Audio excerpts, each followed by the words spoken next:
Greetings, Word Horde. We're here with an exciting option for you, a version of our podcast without any ads. That's right. No advertising interruptions, just the content you love, ready to go in your favorite podcast apps like Spotify and Apple Podcasts. It's another way to support the show, ensuring that we keep bringing you the word stories and language explorations that you love. Try it at waywardradio.org/ad-free.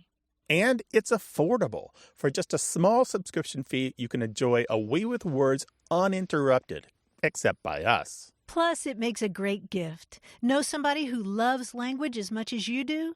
Give them the gift of words. Easy to sign up, easy to enjoy. It's the same A Way with Words, just streamlined for your listening pleasure. Go to waywardradio.org/ad-free. Support us, support the show, and enjoy an ad-free listening experience.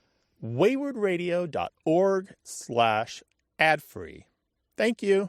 You're listening to A Way with Words, the show about language and how we use it. I'm Grant Barrett. And I'm Martha Barnett. I had the great good fortune recently to join some friends for a concert by the San Diego Symphony. And what made this evening really special is that the concert was outdoors at the new Rady Shell at Jacobs Park, which is this spectacular new venue right there on San Diego Bay. And thanks to the Shell's design and the state-of-the-art acoustic system, the sound was also just stunning. In fact, Grant, the acoustics were so good that at intermission, we sought out the sound engineers to check out their board. And the symphony's audio director was sitting there, and he had a score that he follows during the whole performance. And that's because he's responsible for creating what he called the cocktail effect. And so, of course, I got all excited to learn a new term, because when you're in a crowded setting and everybody's talking, you can still tune in to what somebody near you is saying because your brain lets you focus on the sound of that one person and you filter out all the rest. And I learned that people who work in the acoustics field call that phenomenon the cocktail effect or the cocktail party effect. And so that's what the sound engineers were doing that evening. They were letting us focus in, for example, if a violinist had a solo. So it was this splendid evening all around, just, gorgeous sound and a summer night by the bay. And I learned a new term. Yeah, that's a well-spent evening, right? Beautiful music, beautiful scenery, and beautiful language. Yes. I figured you probably already knew that term. Yeah. I was all effect. excited. Yeah, it's a good term, though, and the sound world is filled with language. We get lots of email and phone calls from people who want to share, they're excited to share the language of their fields or their hobbies or something that they learned when they were out there working with professionals who do the same thing that they do, something that the old-timers taught the newbies. We'd like to hear that too. 877-929-9673. What's the lingo of your trade or hobby? Send it to us in email, words@waywardradio.org, or tell us and the world on Twitter at WAYWORD. Hello, you have a way with words. Hi, this is Paul McGreal calling. Well, hello, Paul. Where are you calling us from? I'm calling from Omaha, Nebraska. Hi, Paul. Welcome to the show. What's up? Thank you.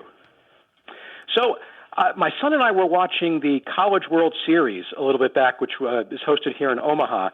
And the announcers at some point started referring to fastballs as cheese, saying that the pitcher was throwing cheese. And when we talked about it, we remembered that we'd actually heard that same word being used in a movie, Bull Durham, and being used in the same way. And so we're wondering where that came from, because we talked about it and we said we knew we'd heard that, but we never really knew what the origin of it was. So that's our question. So in the World Series held there in Omaha, and it was the College World Series? Yep, College World Series, exactly. Were they referring just to fastballs or any other type of pitches? From the context, it sounded like it was fastballs. Okay. And in Bull Durham, was it also fastballs? Yeah, and we took a look at something online, and we saw some people referring to, like, and we heard this too in the show, like from the announcers, like hard cheese or high cheese. And it seemed like, at least as we were observing it, each time they were referring to the fastball. Exactly. That sounds about right. The classic work of baseball terms to look this stuff up in is Paul Dixon's Baseball Dictionary.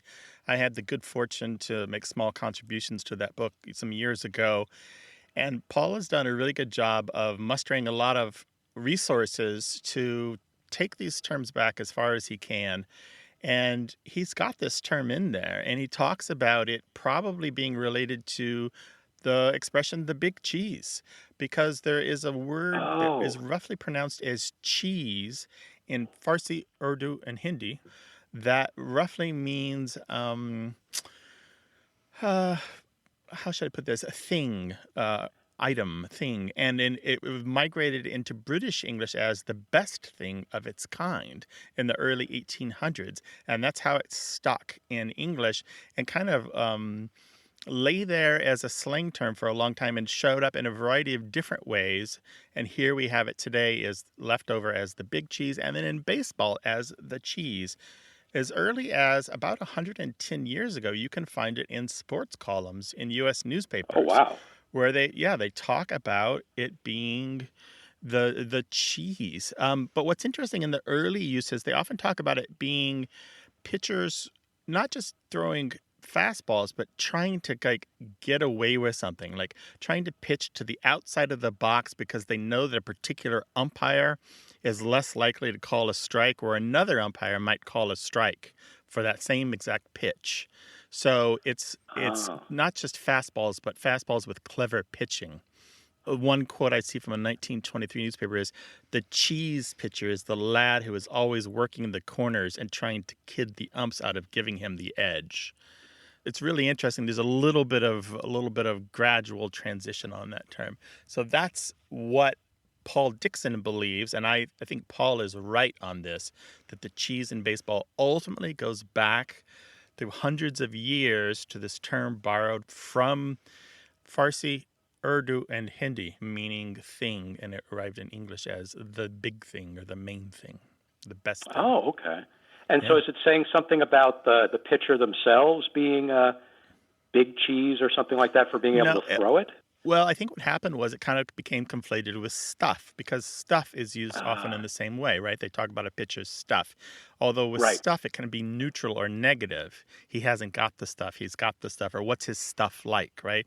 When they talk about his right. stuff, they're talking about the quality of his pitching. And so would it be almost redundant to say someone has hard cheese or something like that? Is that given that there's already an implication that it has something special to it? Yeah, that's kind of what I'm saying here. It sounds like it's moved on. It sounds like in the beginning, cheese was automatically positive, and it sounds like Right. over the years, it kind of just became their pitching in general. So now it does require the adjective or some kind of embellishment to kind of say what kind of cheese it is. I can Oh, really neat. imagine sports writers and announcers embellishing, as you said, Grant, and Oh, doing all yeah. kinds of variations. Oh man, that was stinky cheese. You know? Paul, thank you so much for calling. We appreciate it. Yeah, and thank you for answering the question. That was great. It was a lot of fun. Thank you. Take care. Bye bye. You too. Bye. That dictionary again is Paul Dixon's Baseball Dictionary. It's not often that you find a work that is so thorough for a particular field, but this one really does the job. It's a great browsing dictionary, even if you're not into baseball. And if somebody in your life is into baseball, it's a fantastic gift. 877-929-9673, or talk to us on Twitter at WAYWORD. And if you've missed part of this episode or past episodes, you can find them at waywardradio.org.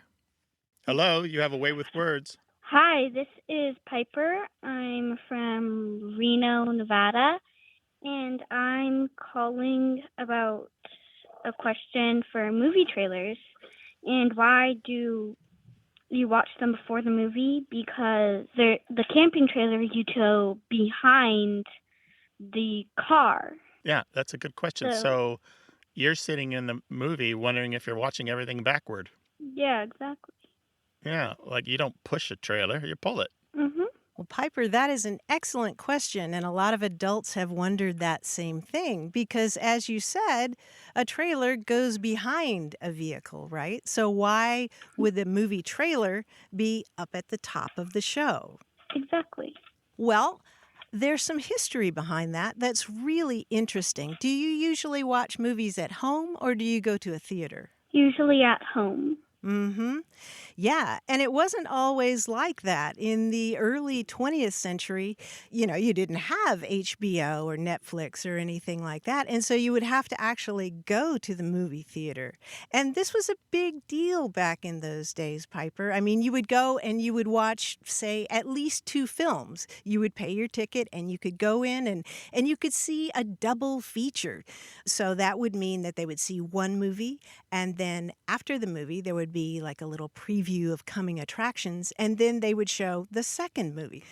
The preview of coming attractions in between those movies followed the first movie. It trailed the first movie, and that's why it started to become called a trailer.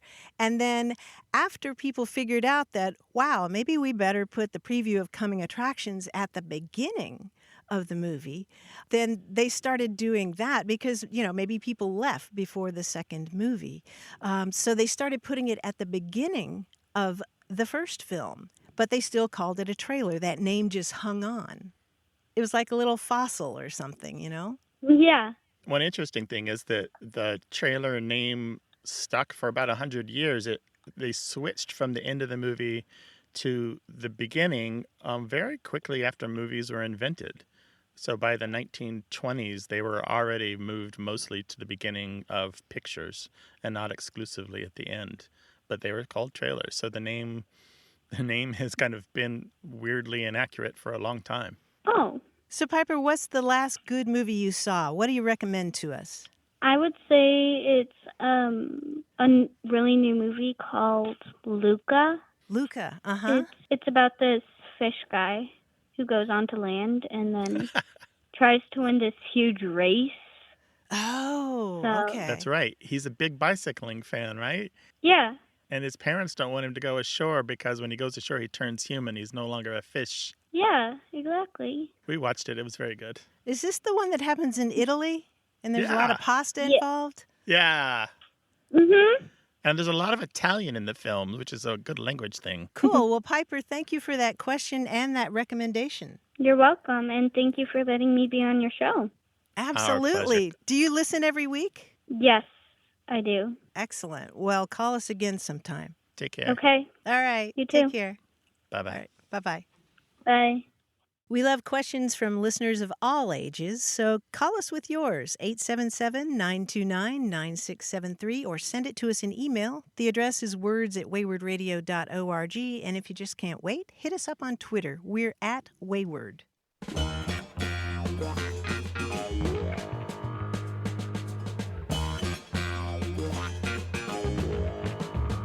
Steve Ekren in Simi Valley, California says, my family has always referred to the containers of grated Parmesan cheese, typically used for topping spaghetti, as shaky cheese. An example would be me asking my child, do you want some shaky cheese on your noodles? And he wonders if anybody else uses this term. As a matter of fact, they do. That is an incredibly common term for it.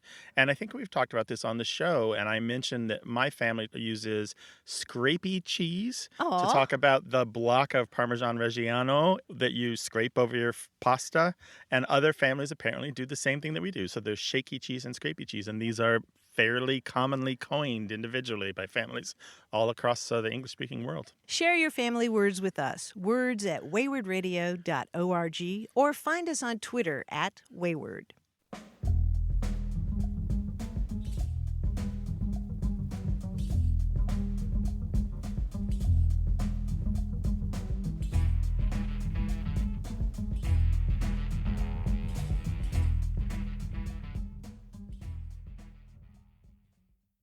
Hey, we've got something special for those of you who love our show but could do without the ads. That's right. Imagine a way with words, the same engaging conversations, the same deep dives into language without advertising interruptions. We're talking about our ad-free podcast feed. It's sleek, clean, and it's just for our supporters. It's at waywardradio.org/ad-free. It's inexpensive, easy to sign up for, and works with all major podcast apps like Apple Podcasts and Spotify. It's an affordable way to support the show and get a seamless listening experience. And if you're feeling generous, why not give a subscription to another Away with Words fan? That's waywardradio.org/ad-free. Sign up today. Your support means the world. waywardradio.org/ad-free. Thank you. You're listening to Away with Words, the show about language and how we use it. I'm Grant Barrett. And I'm Martha Barnett, and joining us now is that international man of mysteries wrapped in enigmas, John Chinesky. Hi, Martha. Hi, Grant. I've Hi. been to at least 2 countries, so yes, it does count as international. Hello, Canada. Anyway, short anagrams today is the title of our quiz. You know, anagrams are a staple of wordplay, but we don't do them much here because they're not always easy to do in your head. But we're going to try some simple, short anagrams, and we're going to add hints. I'll give you a sentence. That sentence will contain a short word that anagrams to another word. Also in that sentence will be another word that defines the answer. For example, I can get no research done because the room is so dusty. The definition is research, and the anagram word is dusty, which anagrams to Study. study. Yes, research, study, dusty is study. That's the anagram. Okay, let's give it a shot. We sat around the fire and wept into our mugs of hot cider.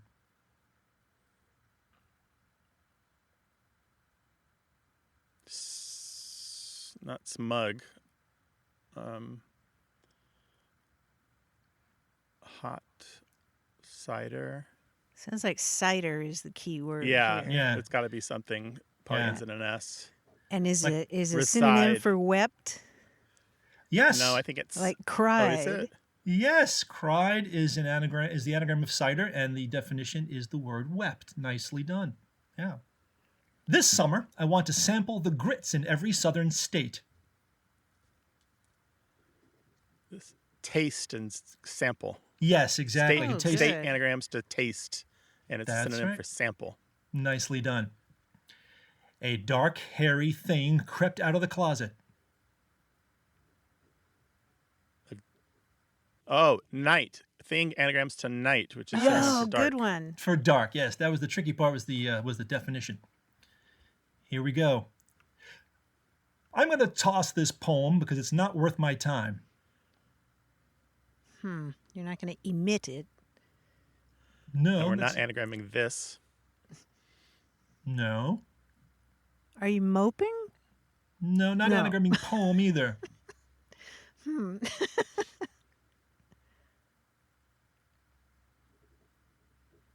Oh. Yes, I love that sound. Worth anagrams to throw. Right, and it's defined by the word Toss. toss. Yes, very good. For what I paid, I found the dinner options rather lame. Meal. Dinner, lame anagrams to meal, which is a synonym for dinner. Yes, very good. Nicely done. All right, you guys did fantastic. That's a workout. Thank you, John. That was a mind bender for sure. I appreciate the workout every week. Take care, guys. Thanks so much. Whether you're into word games or slang or new words or the jargon you use at work or some new bit of language that you read in a book, we'd love to talk about it. 877-929-9673. Email words@waywardradio.org. Or let's start a conversation on Twitter at WAYWORD. Hi there. You have a way with words. Hi, Martha. My name is Mia, and I'm calling from Iowa City. How are you today? Hey, Mia. I'm doing great. We're glad to have you. What's up? There is a word that I don't understand, and I'll just go right to it. It is the word bummed or bummer or bummed out. So if something goes wrong, you're bummed like that? Well, I could give a little bit more context. Grant, that's correct. So my fiance is a little bit older than me, and he's from Harrisburg, Pennsylvania, and I come from the Midwest. And frequently, when something isn't going his way, he'll say that he's bummed out or super bummed. And potentially, I'm a little bit too concerned about his well-being. And I think that something is really, really wrong when he says that he's super bummed. But then he backs down and he says, no, it's like slightly annoying or slightly uncomfortable, where to me, if I were to say, gosh, I'm so bummed out or super bummed out, that would be a big deal. So I'm not quite sure what bummed or bummed out means. I don't know where the word comes from. And he and I can't agree upon the meaning or the correct usage of these words. So can you help me out? So it's a matter of degrees, a difference of opinion on how exactly how negative a situation of being bummed out is. That's it. You've nailed the problem that I'm running into. You explained it well, Mia. Martha, what do you think? If I came to you and said, "Oh, I'm so bummed about the way this happened," what would you think? Would you think that like it was irreversible or terrible, or that we really need to like, I don't know, call in the producer or call in the police? I think it depends on how you present it. If you said, "I am so bummed," that's going to be different from I'm so bummed. Yeah. Yeah. So if I just said bummer and then moved Yeah. on, then you would know that it wasn't a big deal. Yeah. Context, of course, always matters, Mia. And I wonder if it's just that you are a really sensitive individual and your love for him is what's really coming into play here. That your sensitivity to his feelings because he's someone that you care for is really having a lot of influence on your reading of this because you don't obviously want him to be in a terrible situation that needs fixing. But in general, my understanding of being bummed is that it's not like being aggravated. It's a little milder than being aggravated. Oh, I'm going to get a lot of email about that, aren't I? Well, it's certainly not devastated. Yeah, If you came devastated. in and That's a better said, word. "Yeah, oh, I'm so devastated." Yeah, bummed. I mean, you can be bummed about all kinds of little Yeah. things, right? Yeah, you could be bummed about not getting tickets for a baseball game that you want to go to, or you could be bummed about missing your chance to see a friend who was in town, but you just couldn't make it work. But you could also be bummed about your food arriving from a restaurant that you really love, and it's all over the inside of the bag, and it's inedible. Yeah, I think that's a good bummed example. So, Mia, thank you so much for making us look a Yeah. little more closely at this word. I never really thought about it before. You know what? This helps us so much, and this conversation was definitely not a bummer. So thank you so much for your time today. Thank you. And you don't sound like a bummer at all either, Mia. Give our best to your guy, all right? Yeah, thanks so much. Take care. Take care. Okay. Bye-bye. Thanks. Bye-bye. Bye. Of course, I didn't even mention bum idea, bum leg, bum deal. These are all the same bum. They're all bum is just a broken or incorrect or faulty or fake version of the thing. Yeah, and the more I think about it, the more mild it seems. I mean, if you talk about a bum leg, it's sort of like you're resigned to having it. Yeah. It's just this chronic condition that I have. It's my bum leg. It's Yeah. not like this devastating injury to my leg. It's just kind of a condition. Yeah, and a bum deal is usually something that's not something that wipes you out. It's usually something like maybe it's something that you've moved on from or that you could back out of. And a bum idea is usually one that you've discarded and not one that you're stuck with. Well, we'd love to know your opinions, so give us a call, 877-929-9673, or send it to us in email. That address is words@waywordradio.org.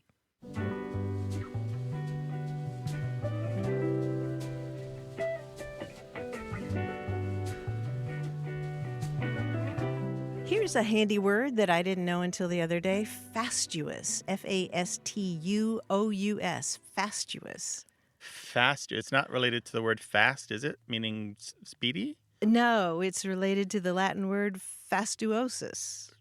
Something that holds on tightly, like holding fast to a branch. The chameleon held fast to the branch. Excellent guess, but no. No. What is it? Fastuosus in Latin means proud or haughty, and so somebody who's fastuous is characterized by excessive pride, vanity, or self-importance. Or something that's fastuous is characterized by an ostentatious show of wealth. I love that. Fastuous and fastuosity is the noun form of that. Nice. Call us with your language question, 877-929-9673.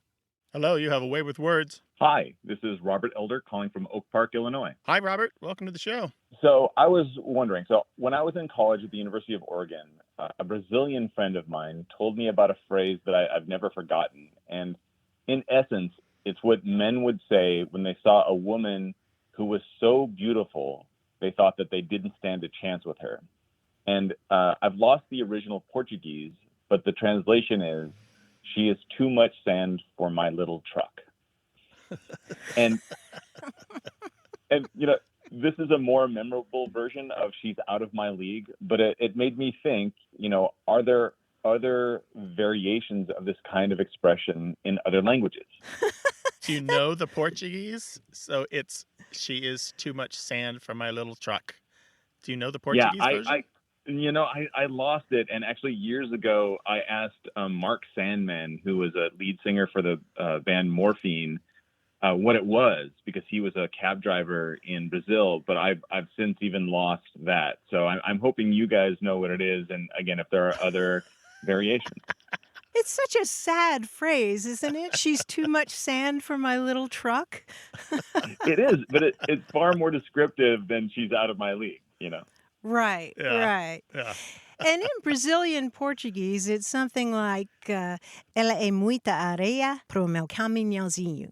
It's, she's too much sand for my little truck, which is, I don't know, it's just so sad, It's talking about inability to attain the impossible. But we love your question, Robert, because there are lots of different phrases that I think this is my favorite of all of them, Grant. But there It's so are colorful. And I understand that it's a little different in European Portuguese. Like you might also use it there for something that's too expensive, perhaps a car that's out of your budget, or even a job that is beyond your capabilities, or a business proposal that is too big for your company to accept. Mm-hmm. Too much sand for your little truck. And sometimes you can just say "too much sand for my truck" without the little. Yeah, caminhão. But Caminhão. there are lots of different phrases that convey that same idea. There's one in Spanish that suggests that they don't even come up to the bottoms of the soles of their shoes, or they don't even come up to their heels, ni a los talones. And there's some of these that are kind of naughty in Polish. There's one that goes, "The sausage is not for the dog," which is, or "The soul wants to get into heaven," and you can swap out a word there and make it sound really naughty. But Grant, I know you're a fan of these as well. But you mentioned something about not coming up to the heels. In a lot of European languages, including French, Hebrew, Czech, and German, there is something about not reaching your ankles. In French, it's "loin de lui arriver à la cheville." But in German, there's also "nicht das Wasser reichen können." They can't reach the water. Basically, the equivalent of the English "not good enough to carry someone's water." It's nice to know that low self-esteem is universal. Yeah.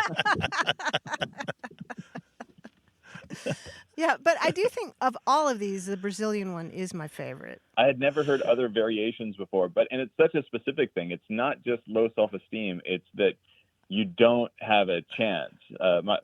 My brother used to have one with his friends that was similar, which was, "We look good, but we ain't got no game." Oh, yeah. Thank you. This was a great call, Robert, and this is a great expression. I'm sure this is going to make it into English now, and you've done the job. Oh, thank you so much. All right, take care now. Be well. Thanks for Thanks calling. so much. Bye-bye. Alrighty, Thanks. Bye-bye. We love those phrases from other languages. Did you learn them from a taxi driver? Did you hear them from a band member?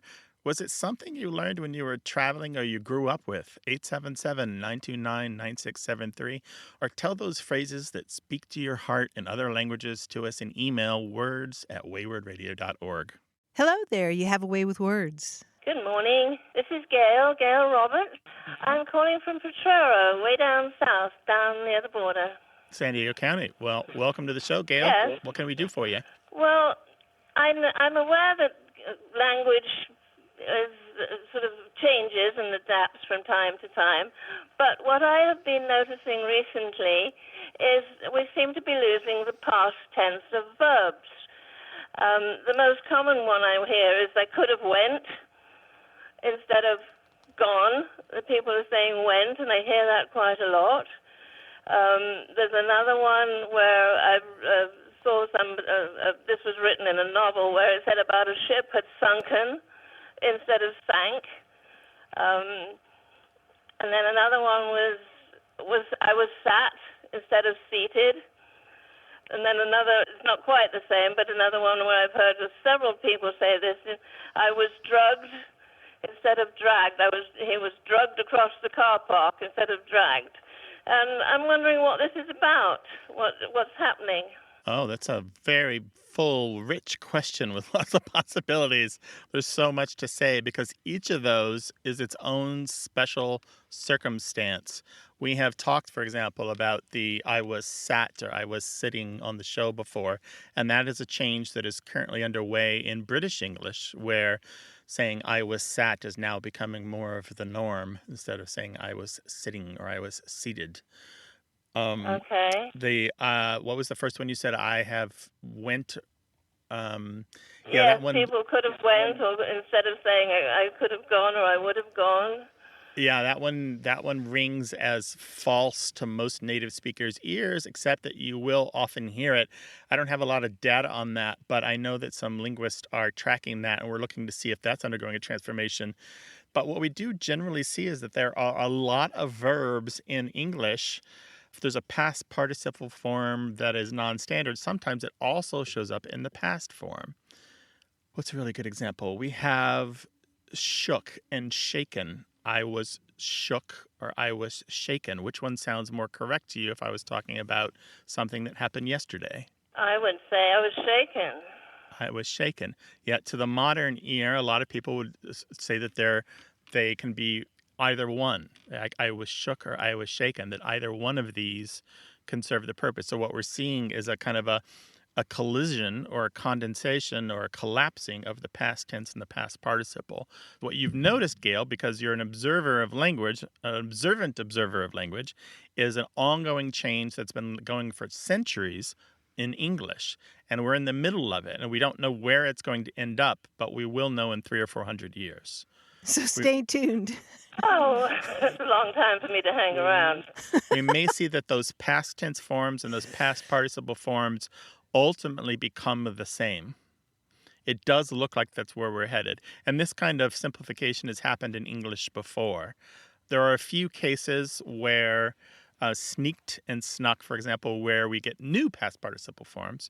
But for the most part, they seem to be collapsing and reducing. Okay. Well, that's fascinating. Thank you so much. I appreciate your interest. So, Gail, we hope we've shined a light on the answer for you. Definitely. Yes. Thank you so much. And I have to tell you, you're the high spot of my weekend. I do enjoy your program every weekend. Oh, bless your heart. Much. All right, Gail. Thank you. Bye-bye. 877-929-9673.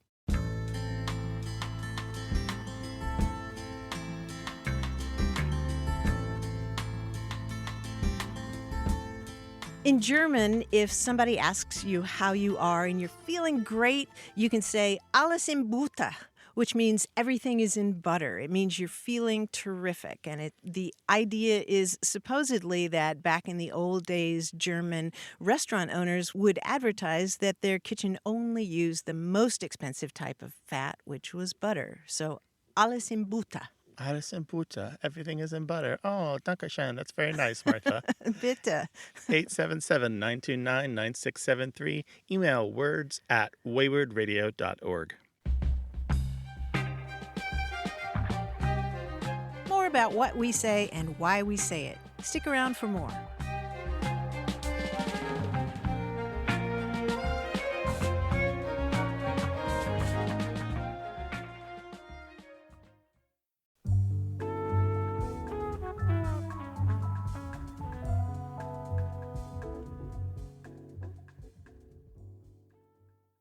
Got a minute? We need your help. Head over to gum.fm/words and share your thoughts in our quick survey. Your feedback matters. It's the backbone of our show's success. Thanks for making our show even more successful. That's gum.fm/WORDS. Thank you. You're listening to Away with Words, the show about language and how we use it. I'm Grant Barrett. And I'm Martha Barnett. Last week I was having some knee pain, enough that I went to my doctor's office. And the physician's assistant there examined my leg and did some squeezing and manipulating. And he said that I had an inflammation of the bursa on the inside of my knee, just below the joint. And he explained that a bursa is a fluid-filled sac that acts as a cushion there in the joint. And so I was thinking, cool, the word bursa is the Latin word for purse. And we get the word bursar from that, somebody who controls the purse strings at a college. And we also get the word reimburse from the Latin word for purse, where you're putting money back in somebody's purse. And then he said that bursa specifically was called the pes anserinus. And I'm thinking, wait, pes anserinus? But that's the Latin for goosefoot. You're telling me I have a goosefoot in my knee? And he said, oh, I don't know. That's just what they taught us in medical school. That's just what we memorized. And I'm thinking, no, that means goosefoot. Why do I have a goosefoot in my knee? Because the Latin word pes, P-E-S, means foot. And the genitive of that, pedis, gives us pedestrian and pedal. And then I was thinking about the word anserinus because in Latin, anserinus means goose-like. And in English, the word answering means silly or stupid as a goose. Like you would say, he engaged in answering behavior. But I was wondering why goosefoot, and I got home and I started reading about this, of course, and I learned that the tendons of 3 different leg muscles attach to the shin bone over this bursa, and they spread out in 3 directions from that spot, so they look sort of like a goosefoot. So that's why my bursa is called the pes anserinus. And then I started thinking about other words involving goose feet because in German there's the word Gänsefüßchen, which literally means little goose feet, and it's a term for quotation marks. Gänsefüßchen. And then, Grant, there's one more word in English that has a bird foot in it. Any ideas what that is? One more word in English that has the bird foot in it? Mm-hmm. Not a goose foot, but a different bird foot. A different bird foot. Mm-hmm. And it comes from French. Pied à terre. Magpie. I don't know. What is it? Well, the French word for foot, as you noted, is pied. And in French, the word for a crane, that long-legged bird, is a grue. So pied de grue gave us the word pedigree Yes, from the shape made by the forked lines of a genealogical chart. So I went from bursa to pes anserinus to pedigree ultimately, and I had so much fun I forgot my knee hurt. I thought that's where you were headed. Yeah, I'm sitting here. My mind is swirling with all these connections, and I'm still thinking about purse. Purse, the word purse itself is from the word bursa. Mm-hmm. The B became a P in English when it came over from French. And in French, bourse means a stock exchange. That's what they use for the Paris Stock Exchange. BOURSE. That's the Paris Stock Exchange. So it's like a giant purse. It's full of money. This is why sometimes Grant and I are just sitting there staring into space. This is how our brains work. We're like twins. We have a secret language. We just twitch an eyebrow, and the other one's like, yes, I get it. I agree. We're joined at the brainstem. There are these secret paths and strange stories in pretty much any language. Whether your question is about English or another language, let us know, 877-929-9673. Or email us words@waywardradio.org. Hello, you have a way with words. Hi, this is Randall Reed calling from Baltimore, Maryland. Hi, Randall. Welcome to the show. What's up? Thank you. I've been curious about a sort of phenomenon I've recognized, which is that some individuals will pronounce the same word, spelled the same way, in different pronunciations. So I'll give you one example that I hear a lot, which is the word could be pronounced innovative and sometimes innovative. So I understand, obviously, the different British and American pronunciations, but I noticed that the same person will do it in different ways on different occasions. And I was wondering, what's the origin of that? Is this a particular person you have in mind? Is it yourself? Well, many of my colleagues will sometimes pronounce it depending on how they use it in a sentence. Sometimes they'll pronounce it, they'll say, this is a very innovative project. And sometimes they will pronounce it as innovative. Like, gee, Martha, your solution to that problem was very innovative. And I was just wondering whether that's a common phenomenon or what its origins may be. I notice it happens often with words that are sort of trending, like impactful and impactful, that are sort of trending words, and maybe people hear it in other people's conversations and try and incorporate it into their own with a different enunciation. You know, Randall, it's interesting that you mentioned this because I'm thinking about the way that I talk, and I do find myself doing that kind of thing from time to time. I'm around a lot of younger people who talk about experiments, where I grew up saying experiment, and I find myself being influenced by them, and sometimes I say experiment. And I also have friends who say forward and others who say forward. And I find myself going back and forth between those two pronunciations, one with the R and one without the R. Yeah, it's incredibly common, Randall, especially in a collaborative environment where people come from a variety of different backgrounds and where you might be consuming a lot of different media, or perhaps going to conferences or having conference calls with other professionals in the field from other universities or other companies or even other continents where they speak a different varieties of English, or even English that's not their first or even third or fifth language. And so you're going to get a lot of different nuance here, and each of us will develop our own idiolect. With innovative or innovative, as you mentioned, there is the US-UK divide. Americans tend to say innovative. The people in the UK tend to say innovative. But what you will often find, if someone does vary their pronunciation, they might have one pronunciation where they use the adjective before a noun, say an innovative solution, and they might have a different one if it comes after a verb. So that is innovative, something like that. And might it have to do also with the words that surround those words? I mean, innovative project might be something that you hear at conferences, like Grant said, talking about something else that's innovative, like a product or an idea around the house might, because you learn these phrases as phrases. Yeah, it's called lexicalization or idiomatization, where something starts to two or more words start to behave as a unit. They start to become a team. So they start to. So, for example, if you went to a conference and everyone was saying innovative automatic car assembly, and they always said innovative car assembly. Anytime you say innovative car assembly, you're always going to say innovative car assembly and not innovative, because that's how you heard it for 3 days at a conference in Seattle or wherever you happen to be. Because that's now a unit. Those three words said that way. And this is how language behaves. Even well up into our 80s, we are constantly adding new words and new pronunciations and adopting the sounds and language of the people around us. And those inconsistencies are perfectly normal.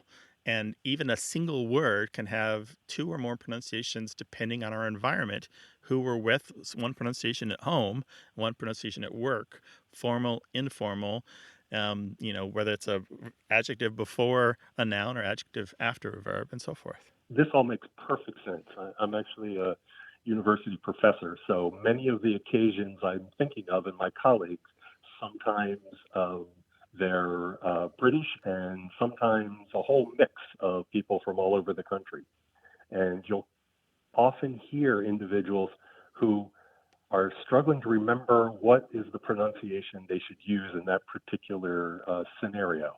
So, for example, talking about an innovative project, you can almost hear them trying to remember to say it as innovative.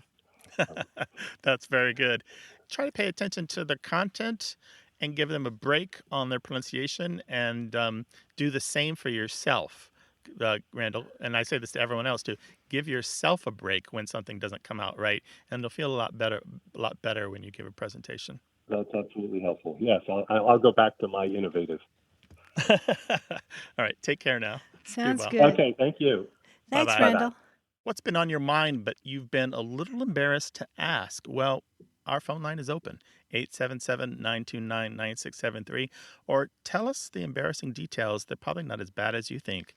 In email to words@waywardradio.org, or if you don't mind at all, share the embarrassing language thought on Twitter at WAYWORD.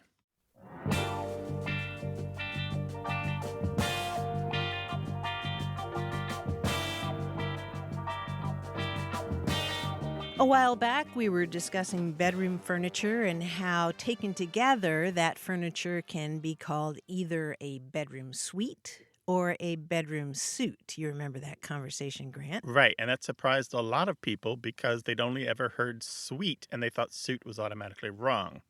Well, funny you should mention that because that prompted an email about bedroom suit versus bedroom suite from Judith Moore D'Amico, who lives in Glen Rose, Texas. And Judith writes, "This nearly caused a hiccup in the relationship between me and my fiancé.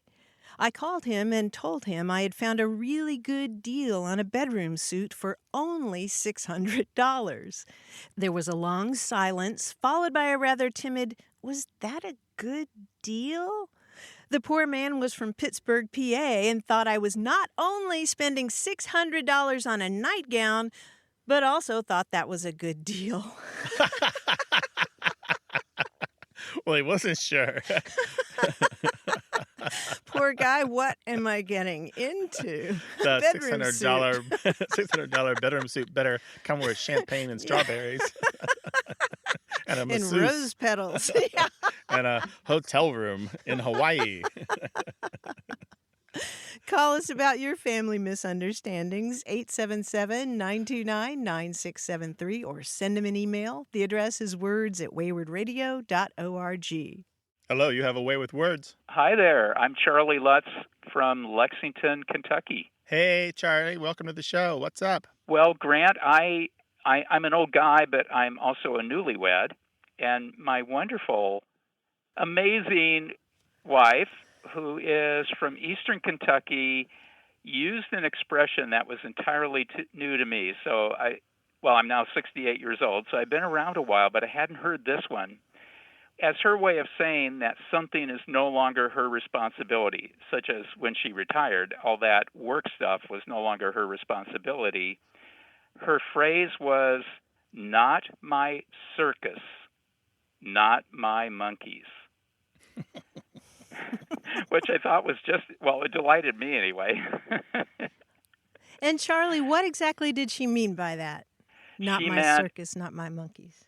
That's no longer my responsibility. I don't have to worry about all that stuff. That's in somebody else's hands now. It doesn't necessarily mean, I hope they fail or I hope they succeed or anything. It just means it's not my responsibility. Yeah, that's a great phrase. Where is she from in Eastern Kentucky? I have to ask. She grew up in Ashland, and her people come from Pennsylvania and West Virginia, and I don't know exactly when they came into Kentucky, maybe a long time ago, but at any rate, Pennsylvania and West Virginia were the kind of precursor locations. Okay, and she never told you where she learned that? No, she didn't. She didn't know. She just said it wasn't original to her, but she didn't recall where she had learned that. But given that I've never heard that before, I'm thinking it's kind of particular. Well, the reason that I was asking about Polish is that apparently it comes from a Polish saying that is the same idea, not my circus, not my monkeys. Grant, do you want to give that Polish a crack? I apologize to the Polish-speaking people of the world, but it's something like nie mój cirk, nie mój małpy. Something like that. Nie Something mój like cirk, that. Nie moje małpy. Yeah, that's actually very good. And it means not my circus, not my monkeys, with exactly that sense. This mess doesn't have anything to do with me, but I know what you're talking about. And there are different variations of this, not my circus, not my monkeys, but the clowns definitely know me. Some people add that little, but the clowns definitely. That makes it even better. Yeah. Yeah, your wife might appreciate that. Yeah, I've heard other examples of this, like not my money, not my business. My favorite is not my pig, not my farm. I've actually adopted that one. Not my pig, not my farm. Just, you wash your hands of it. You just walk away from it. As far as we know, it's reflected in Polish. It's been around for at least a couple of decades in Polish, and we at seem least to have 3 picked it decades. up. Yeah. Oh, so it might have originated this century, or the late 20th century. Mm-hmm. Yeah, and language researchers, and me included, have tried to trace this back in Polish further than the early 90s, and we haven't been able to find it in print earlier than 91. Now, it certainly could be older than that, but we just haven't found the evidence yet.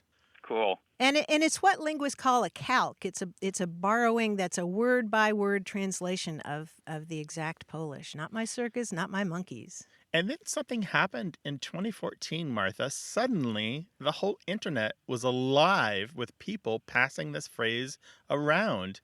And T-shirts were being made, and screenshots, and motivational signage, and all kinds of snarky stuff on every social media platform, where just exploded in popularity. Not sure why, but just in 2014, it just became huge in English.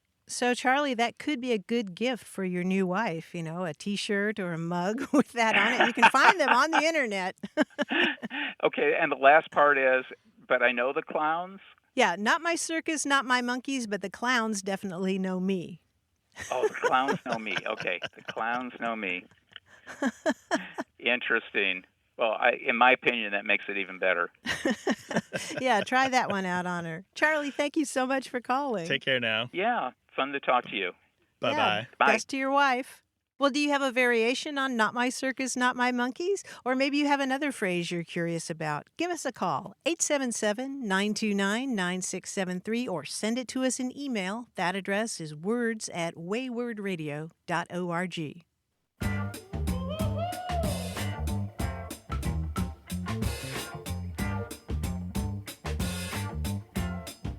My new favorite expression that I learned from the Dictionary of Southern Appalachian English is in all my put-togethers. And that means in all of my experience. I never saw anything like that in all my put-togethers. Oh, yeah, that's a good one. That's going in the permanent lexicon. Not just your experience, but everything that you figured out from your experience. Yes, right? yes.